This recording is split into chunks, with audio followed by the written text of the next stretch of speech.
Surasa aunty. जून की कड़क गर्मी थी। आसमान से लगता था कि सूर्यदेव अग्नि की वर्षा करने में मग्न थे। आमतौर पर जून किसी के लिए सुखदायक हो ना हो, पर बच्चों के लिए तो ये वक्त जी भर के जीने का होता है। आखिर गर्मियों की छुट्टियां जो होती है। सड़क पर क्रिकेट खेलते लड़के और बैडमिंटन खेलती लड़कियां यूं ही नजर आते थे। कुछ मोहल्लों में तो उपद्रवी बच्चों का ऐसा हुजूम घूमता था कि मोहल्ले की महिलाएं बंदरों से ज्यादा उन बच्चों के समूहों से डरने लगी थी। मानो बच्चे न हो, चंगेज खां की सेना हो। इन्हीं परेशान महिलाओं में से एक थी मिसेस सक्सेना। मिसेस सक्सेना एक अकेली विधवा थी। बच्चे थे, पर उनके दर्शन स्काइप या उसी किसी इंटरनेट पेटिंग पर ही संभव थे। बेहतर नौकरियों की तलाश में दोनों अमेरिका जा बसे थे। दोनों मां को घर खर्च या यूं कहें कि एक मुआवजे की रकम हर महीने भेज दिया करते थे। और मां करती भी क्या, बच्चों को कंप्यूटर स्क्रीन पर खिलखिलाते देखकर हंस लेती, पर बाद में फूट फूट कर रोती। मोहल्ले की महिलाओं में सक्सेना आंटी की गहरी पैठ थी। हर किसी के सुख दुख में उनके साथ खड़े होने का जज्बा उन्हें मोहल्ले की महिलाओं का अघोषित प्रमुख बनाता था। अभी कुछ ही दिन पहले जब शर्मा जी का स्कूटर उनके घर के आगे ही खराब हुआ, तो सक्सेना आंटी ने टायर बदली करवाने में पूरा सहयोग दिया। जब मदद करने की बारी आती तो सक्सेना आंटी भूल ही जाती थी कि वो एक महिला हैं। कुल मिलाकर एक अच्छी मिलनसार सामाजिक महिला थी सक्सेना आंटी। पर न जाने गली में खेलते बच्चों को देख के उनके ऊपर भूत सा सवार हो जाता। लठ लेकर दौड़ पड़ती थी लड़कों के हुजूम के पीछे। हालांकि सक्सेना आंटी को लड़कियों से कोई आपत्ति नहीं थी। पूछने पर कहती कि लड़कियां ऊधम नहीं करती ना, लड़के हल्ला मचाते हैं, चीजें तोड़ देते हैं। मैं अक्सर अपनी बालकनी में खड़ा होकर उनके चंडिका वाले रूप को देखा करता था। और बच्चे भी कहाँ कम थे, जितना वो चिढ़ती थी उतना ही बच्चे उनको चिढ़ाते भी थे। बच्चों की नजर में तो सक्सेना आंटी डायन थी। नाम भी रखा था उनका सुरसा आंटी, और कभी कभी बच्चे उनके मुंह पर ही उनको सुरसा आंटी कहकर भाग जाते थे। सक्सेना आंटी के व्यक्तित्व के ये दो चेहरे मेरी समझ से परे थे। एक दिन अपने आंगन में लगे आम के पेड़ को कटवा रही थी। मैंने गुजरते हुए पूछ लिया, आंटी आम का पेड़ है, इतने अच्छे आम देता है, इसे कटवा क्यों रही हैं? उद्धरण चिन्ह। बेटा, सारे आम बच्चे तोड़कर ही ले जाते हैं, मेरे तो काम ही नहीं आते, तो सोचती हूँ इसे कटवा ही दूं। आंटी का ये जवाब मुझे तर्कविहीन सा लगा। मैंने कभी भी आंटी को आम चूसते नहीं देखा था। डालियां भरकर आम आते थे उस पेड़ पर और आंटी सारे ही बांट देती थी। हाँ, जब अंकल और बच्चे थे तब कुछ अचार के लिए और कुछ बच्चों के खाने के लिए जरूर रख लेती थी। पर बाद में तो कई साल आंटी आम के पेड़ से परोपकार ही करती रहीं। खैर मुझे क्या, आंटी का पेड़ और उन्हीं का फैसला। आधा पेड़ कट चुका था, पर आज सुबह से कोई आवाज ही नहीं आ रही थी। मैं सुबह 9 बजे अपनी बालकनी में निकल कर आया। कल तो 8 बजे ही लेबर लग गई थी और आज 9 बजे तक सन्नाटा। शायद आंटी भी आज संगे मना रही हैं। मैं नाश्ता तैयार करने के लिए अंदर चला गया। 12 बजे के लगभग एक जोर की आवाज हुई। मैं बाहर निकला तो देखा आम तोड़ने के चक्कर में कुछ बच्चों ने पत्थर आंटी के शीशे पर दे मारा था, पर सुरसा आंटी अभी भी शांत थी। बच्चे भाग चुके थे। मैं फिर से अलसाई हुई आंखें मलते हुए अपने टीवी के आगे बैठ गया।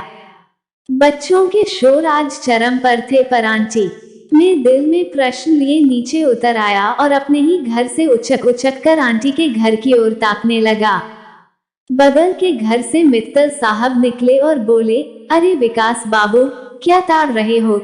ये टाइम तो लड़कियों के घर में झांकने का है और तुम सुरसा के घर में ताक झांक कर रहे हो। मुझे मित्तल साहब का मजाक अच्छा सा नहीं लगा, फिर भी मैंने बात बढ़ाते हुए कहा, नहीं मित्तल साहब, आज सुबह से आंटी दिखी नहीं है, जरा पता लगा रहा था। मित्तल साहब ने कहा, लगाओ पता, लगाओ और पता चले तो हमें भी बता देना। मित्तल साहब से मुझे इस तरह की बात की अपेक्षा तो नहीं थी। जब मित्तल साथ टूर पर गए थे और इनकी बीवी को लेबर पेन शुरू हुआ था तो आंटी ही थी जिसने आगे बढ़कर मदद की थी। वास्तव में इंसान की याददाश्त बहुत कमजोर होती है। मुझे सोच में डूबा देख 8 साल का अर्चित जो आंटी को परेशान करने में सबसे आगे रहता था पूछ बैठा, भैया आंटी के बारे में सोच रहे हो ना? मैंने हामी भरी आंखों से उसे देखा। मैं भी। त्वरित ही उसके मुंह से निकला, भैया पर आज आंटी एक बार भी बाहर नहीं आई, मुझे बहुत चिंता हो रही है। रुको, मैं दीवार से छत पर जाकर दरवाजा खोलता हूँ। और इतना बोलने के साथ ही अर्चित आम के पेड़ से होता हुआ आंटी की छत पर जा पहुंचा और नीचे उतर गया। मेरा दिल जोर से धड़क रहा था।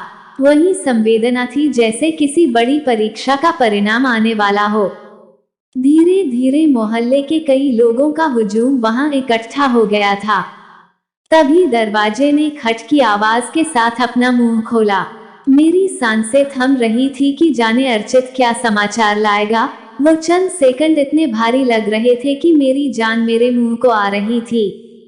दरवाजा खुला और सामने आंटी खड़ी मुस्कुरा रही थी। मैं भागा और आंटी के दरवाजे पर जाकर उनके हाथ थाम लिए।